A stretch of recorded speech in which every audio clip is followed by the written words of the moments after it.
Doctor ortho Ayurvedic oil and capsule. अब दर्द भी घुटने टेकेगा। योगी सरकार के पूर्व मंत्री मोहसिन रजा ने यूपी सीए पर लगाए गंभीर आरोप। 21 करोड़ रुपए के बजट पर उठाए सवाल। यूपी क्रिकेट व्यवस्था में पारदर्शिता की कमी का लगाए आरोप। उच्च स्तरीय जांच की मांग। कुशीनगर में पहली ही बारिश में बह गया विकास। पहली बारिश में ध्वस्त हो गई नई बनी सड़क। ग्राम प्रधान पर गड़बड़झाला का आरोप। शवदा गृह भी भ्रष्टाचार से नहीं बचा। प्रशासन ने दिया जांच का आश्वासन। अलीगढ़ में शहीद सार्जेंट जितेंद्र शर्मा को नम आंखों से दी गई अंतिम विदाई। पूरे सैन्य सम्मान के साथ हुआ अंतिम संस्कार। असम के जोरहाट में विमान हादसे में हुए थे शहीद।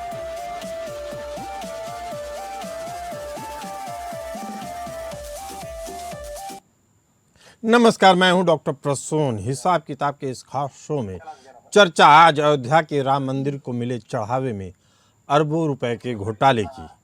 अयोध्या के श्री राम जन्मभूमि मंदिर में दान और चढ़ावे में घोटाले का मामला वर्तमान में देश का सबसे बड़ा सियासी और धार्मिक मुद्दा बन चुका है।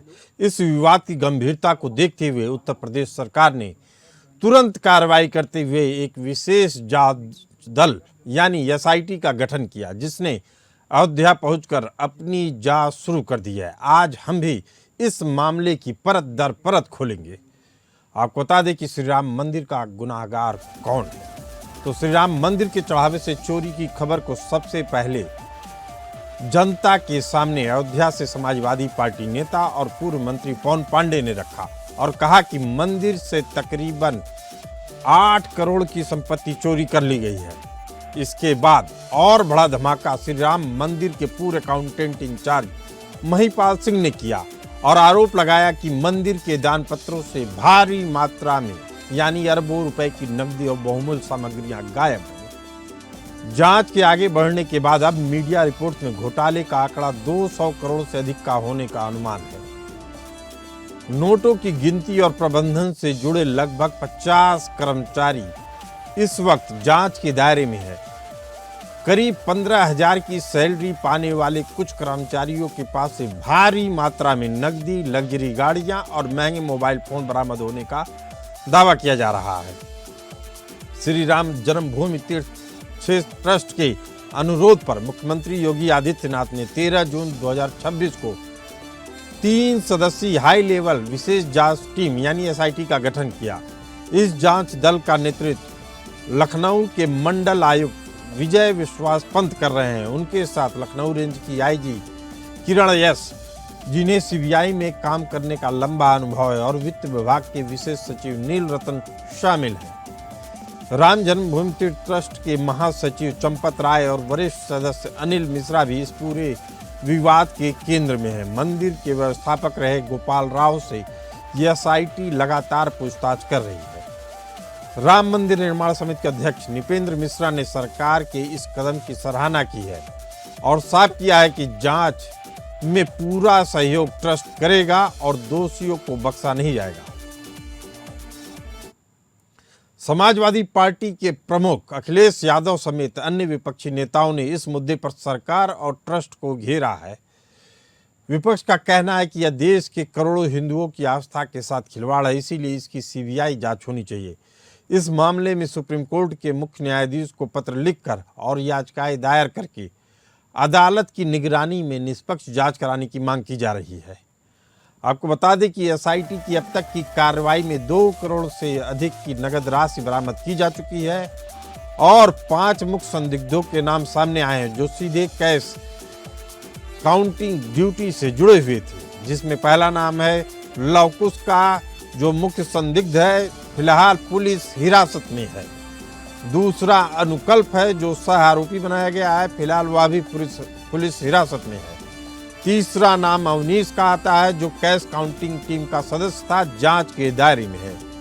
करोड़ेश की बात करें तो कैश काउंटिंग टीम का सदस्य है, इससे भी पूछताछ जारी है। रमाशंकर की बात करें तो यह भी कैश काउंटिंग टीम का सदस्य है। वित्तीय लेन देन को खंगाला जा रहा है। पूर्व लेखा प्रभारी महिपाल सिंह मंदिर के पूर्व अकाउंट इंचार्ज रहे। इन्होंने ही सबसे पहले लंबे समय से हो रहे वित्तीय अनियमितताओं के बारे में बताया और विवाद को उजागर किया। गोपाल राव व्यवस्थापक मंदिर प्रबंधन समिति के हैं। काउंटिंग रूम की सुरक्षा व्यवस्था के प्रभारी होने के नाते एसआईटी इनसे भी गहन पूछताछ कर रही है। ट्रस्ट के महासचिव चंपत राय शुरुआत में मामले को दबाने और पुलिस शिकायत नहीं करने के आरोपों को लेकर विपक्ष के निशाने पर रहे हैं। एसआईटी ने श्री राम जन्मभूमि तीर्थ क्षेत्र ट्रस्ट के महासचिव चंपत राय से बंद कमरे में लंबी पूछताछ की है। ट्रस्ट के महासचिव चंपत राय की पूर्व ड्राइवर और मंदिर परिसर के कर्मचारी टिन्नू यादव के घर से करोड़ों रुपए का सोना जब्त होने की सूचना है। वहीं trustee doctor Anil Mishra trust के वरिष्ठ सदस्य हैं, जिनकी प्रबंधन भूमिका की जांच की जा रही है। 15 जून 2026 को अपने पहले दिन के एक्शन में एसआईटी की टीम तकरीबन 6 घंटे तक राम मंदिर परिसर के भीतर जमीनी सुराग खंगालती रही। इस बड़ी कार्रवाई के ठीक पहले पकड़े गए 5 संदिग्धों में से उनसे करीब 2 करोड़ रुपए की नगद राशि, 1 लग्जरी कार, 3 आईफोन आधिकारिक तौर पर बरामद किए जा चुके हैं। वहीं मामले में समाजवादी पार्टी प्रमुख अखिलेश यादव ने तंज कसते हुए कहा है कि बीजेपी राज में आईआईटी बनने चाहिए थे, लेकिन यहाँ सिर्फ एसआईटी बन रहा है। अखिलेश यादव ने इस मामले की ईडी और सीबीआई से जांच कराने की मांग की। वहीं कांग्रेस ने सुप्रीम कोर्ट की निगरानी में निष्पक्ष जांच की मांग की है।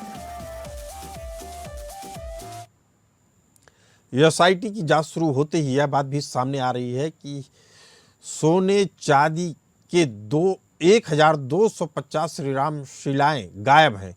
इनमें सबसे महंगी रामशिला मॉरिशस से आई थी और एक अन्य रामशिला मुंबई के व्यापारी ने दी थी, जो हीरे से जड़ी हुई थी। आपको बता दें कि धर्म सेना के संस्थापक संतोष दुबे का दावा है कि अयोध्या के श्री राम मंदिर के चढ़ावे की चोरी नई नहीं है। 1989 में गांव-गांव, शहर-शहर, देश विदेश से पूजित होकर अयोध्या आई सोने, चांदी, हीरे, माणिक और अष्टधातु की 1250 शिलाएं अब गायब हो चुकी हैं। जब भी ऐसे भारी भरकम गायब होने के दावे सामने आते हैं तो प्रशासनिक गलियारों में सबसे पहला और सबसे सुविधाजनक तर्क निकलता है कि शिलाएं गायब नहीं हुई हैं, बल्कि उन्हें गर्भगृह के नींव में दबा दिया गया है। प्रशासनिक हलकों में चर्चा है कि धार्मिक स्थानों के तहत जिन शिलाओं को नींव में स्थापित किया गया था, भौतिक रूप से सामने नहीं पाकर यह भ्रम फैलाया जा रहा है। राम मंदिर ट्रस्ट के पास दान में मिली हर एक शिला और पाई का कानूनी और ऑडिटेड रिकॉर्ड सुरक्षित है। यह तर्क सुनने में जितना धार्मिक लगता है, पारदर्शिता के मोर्चे पर उतना ही खोखला नजर आता है। अगर 1250 बेशकीमती शिलाएं सचमुच नींव की गहराइयों में समा चुकी हैं, तो उनका कोई सर्टिफाइड क्लोजर ऑडिट या रसीद देश के सामने रखने में क्या हिचक है। उत्तर प्रदेश में जैसे ही राम मंदिर के चंदे पर सवाल उठते हैं, राजनीति का पारा अचानक चढ़ जाता है। विपक्ष के लिए यह भ्रष्टाचार का सबसे बड़ा सबूत बन जाता है, तो सत्ता पक्ष के लिए आस्था का अपमान।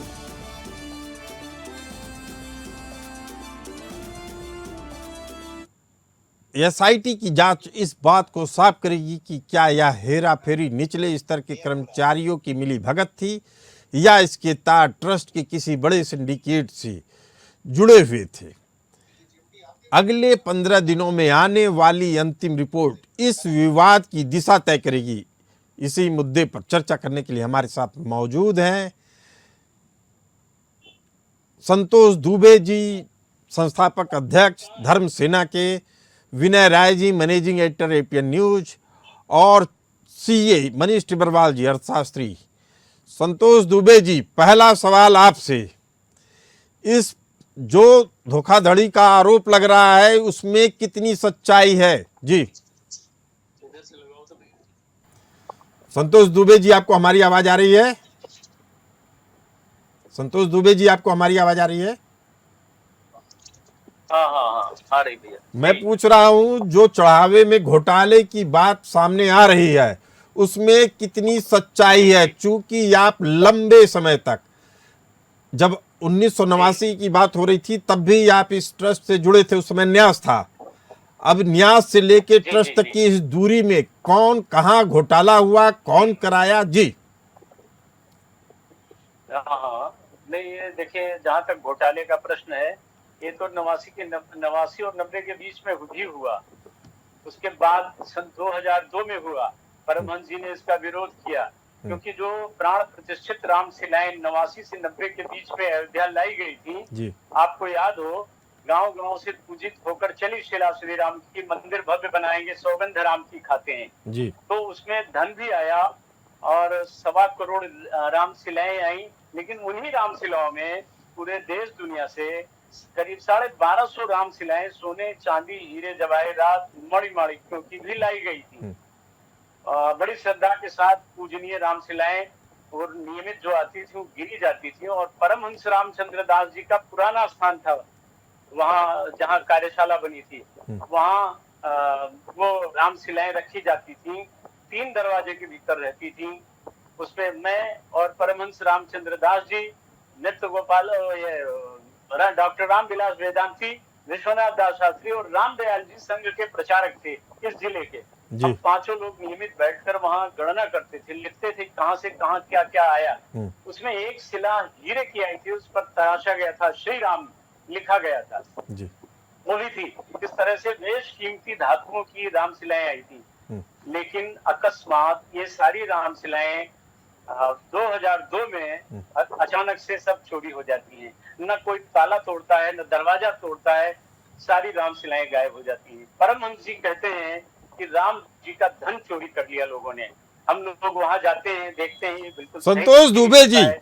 प्रशासनिक हलकों में, संतोष दुबे जी अब मेरी बात सुनिए, प्रशासनिक हलकों में साफ किया जा रहा है कि धार्मिक अनुष्ठानों के तहत इन शिलाओं को नींव में स्थापित किया गया है। तो उसकी वीडियो फुटेज भी होगी, अगर किया गया है तो फुटेज भी होगी, मंगवा लीजिए, देख लीजिए, कहीं कुछ नहीं किया गया है। ये चोरी हो गई 2002 में और मंदिर का निर्माण शुरू हुआ 2020 में। आप चिंतन कर लीजिए कि कहाँ गया होगा सब। तो ये घोटाला आज का नहीं, 1400 करोड़ रुपए आया था। चलिए वो जो हुआ। संतोष दुबे जी, मैं दोबारा आप पे आऊंगा। संतोष दुबे जी, आप बहुत अहम बात बता रहे हैं, मैं दोबारा आप पे आऊंगा। हमारे साथ सीए मनीष टिबरवाल जी मौजूद हैं, जो अर्थशास्त्री भी हैं, जो इस पूरे मुद्दे को अर्थशास्त्र की निगाह से देखेंगे। मनीष जी, कहा जा रहा है कि राम मंदिर ट्रस्ट के खातों का संचालन बेहद कड़े नियमों के तहत होता है। विदेशी दान जैसे मॉरिशस या अन्य देशों से आने वाला चंदे के लिए ट्रस्ट को एफसीआरए का लाइसेंस मिला हुआ है, जिसकी निगरानी सीधे केंद्रीय गृह मंत्रालय करता है, और ट्रस्ट के आय व्यय का ऑडिट चार्टर्ड अकाउंटेंट्स की प्रतिष्ठित फर्मों द्वारा किया जाता है। लेकिन क्या ये ऑडिट और एफसीआरए लाइसेंस चढ़ावे की चोरी को रोक सकते हैं, या ये सिर्फ खोखली दलीलें हैं? जी देखिए, अगर आज देश के अंदर इतना बड़ा 200 करोड़ का घोटाला, वो भी अयोध्या मंदिर में, ये बहुत सोचने वाली बात है। और जहां तक आप कहिएगा ऑडिट एंड एफसीआरए इसमें कुछ नहीं कर पाएगा अगर ये कोई भी साजिश मिली जुली तहत के अंतर्गत ट्रस्ट के अंदर हो रही है, क्योंकि ये 2 या 4 आदमी का हाथ नहीं है इसके अंदर। ये पूरी की पूरी संस्था जो ट्रस्ट के अंदर बनी है, उसके बहुत बड़े लोग उसके साथ, उस तार के साथ जुड़े हुए हैं। आज सत्यम घोटाला हुआ तो उसमें कुछ नहीं कर पाएगी, क्योंकि वो एक इंटरनल प्रोसेस है। आज चाहे ऑडिट हो या एफसीआरए का लाइसेंस हो, अगर ऊपर की संस्था मिल जाए और उनके लोग बहुत ऊपर जो टॉप लेवल के मैनेजमेंट है, अगर उसके अंदर वही मिल के अगर ये चीजें करें, तो इवन ऑडिट डिपार्टमेंट इसका पता नहीं लगा पाएगा। मनीष जी, हम आपकी बात समझ गए कि इन चीजों का चोरी और चढ़ावे की घटना से कुछ भी लेना देना नहीं है। लेकिन हम एक चीज ये भी जानना चाह रहे हैं कि तिरुपति बालाजी मंदिर या शिरडी मंदिर, जहां करोड़ों अरबों रुपए का चढ़ावा आता है, वहां गिनती कैसे होती है रुपयों की, या गहनों की गिनती कैसे होती है? देखिए, सब जगह एक सिस्टम है, एक सिस्टम, एक प्रोसेस बना हुआ है जी। अगर आप तिरुपति बालाजी में जाइएगा तो तिरुपति बालाजी में वहां पर एक जो जहां पर चढ़ावा चढ़ता है वो उसका एक नियम एंड कानून है। वो सबके सामने खोला जाता है। सीसीटीवी कैमरा जो होते हैं उनके, अब वहां पर जब चढ़ावा उसके अंदर से दान पेटी से निकाला जाता है तो उसमें कैश भी होता है, उसको अलग किया जाता है। जो सोने होते हैं उसको अलग किया जाता है, जो ज्वेलरी है उसको अलग किया जाता है, जो डॉलर्स में आते हैं उसको अलग किया जाता है। और इस सबों के लिए सीसीटीवी कैमराज होते हैं, प्लस जो उस काउंट जो उस प्रोसेस में शामिल होता है उसके लिए भी कपड़े अलग से बनाए जाते हैं।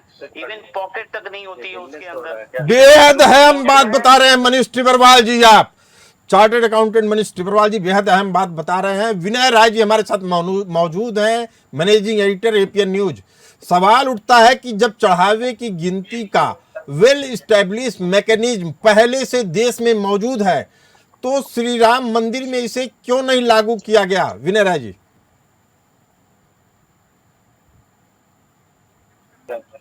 आप अनम्यूट कर लीजिए अपने।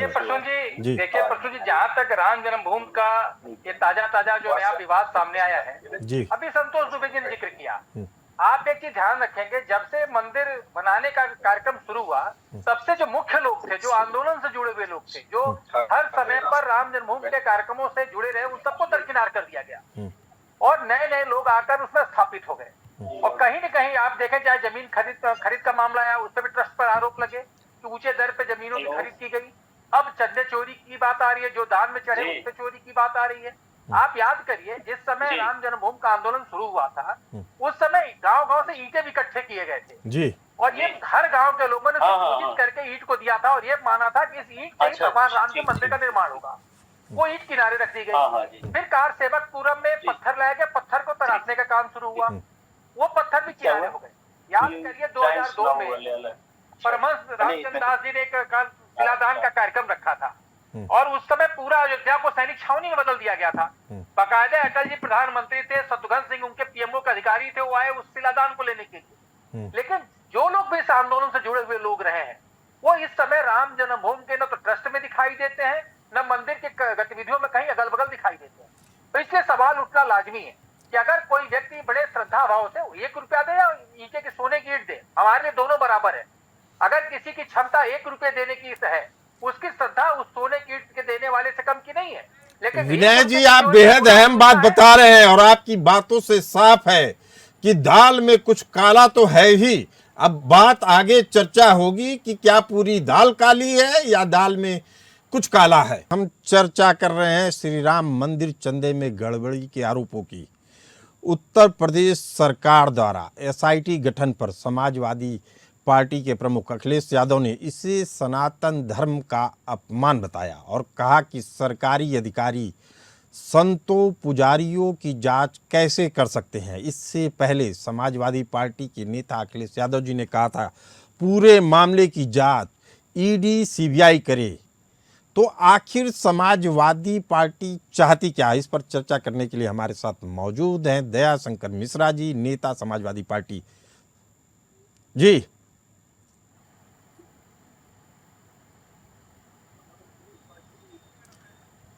आवाज अनम्यूट कर लीजिए। जी, आवाज आ रही है आपको?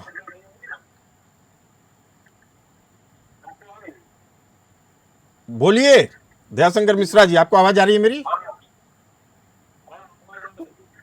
दयाशंकर मिश्रा जी, आपको मेरी आवाज आ रही है?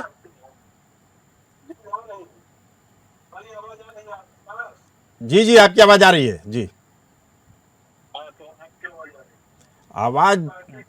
आवाज आपकी बहुत कम आ रही है, आवाज आप थोड़ी लाउड कर लीजिए।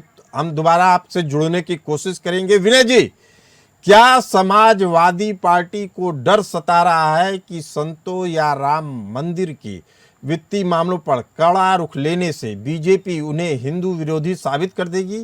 क्या यह सॉफ्ट हिंदुत्व की राजनीति का दबाव है या वोट बैंक खिसकने का डर?